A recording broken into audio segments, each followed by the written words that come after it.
The Hegelian dialectic consists of the triplet Thesis-Antithesis-Synthesis. This example of the evolution of ideas arises from the work of the Jewish-German philosopher Johann Gottlieb Fichte. Consider music, for example. At the beginning of the 20th century in the United States of America, the thesis, the starting position, the reference point was classical music. It was white, harmonious, insightful, delicate. In order to play in a philharmonic orchestra, you had to practice for years and years. Then came the antithesis, the blues. It was black, meaning played by African Americans. It was performed on the other side of the tracks, disharmonious to some white ears. It was played from the gut, was impulsive, improvised. You could take a street drum and join a spontaneous group strumming. Then the evolution of music in America took an important turn. Pop rock emerged, and it was the synthesis, the white and black, or black and white, so to speak, combining classical harmony with the freedom of the blues. Consider the Beatles, Elvis Presley, or Michael Jackson.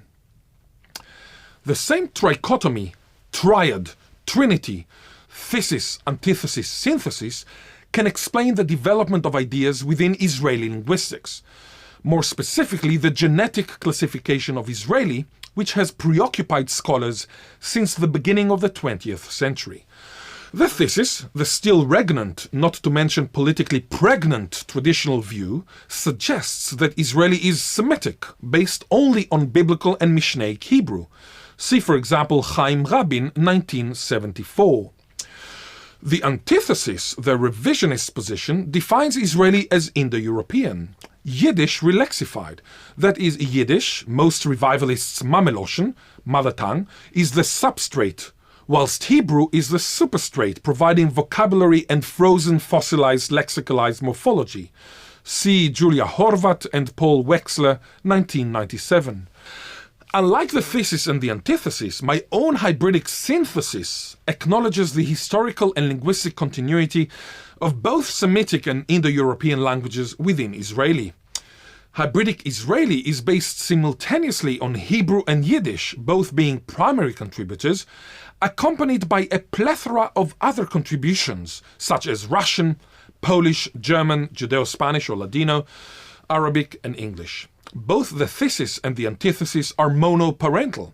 My synthesis is multiparental.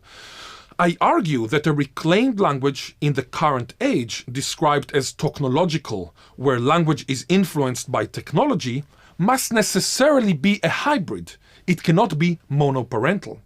Perhaps in the future, technology will be so advanced that when you travel to rural Thailand, you might be able to go to your doctor to get a tetanus vaccination, as well as an injection of the Thai language into your brain. But until then, you ought to take this MOOC when you would like to revive a language. And this week is particularly important as I demonstrate the limits and universal constraints of language reclamation.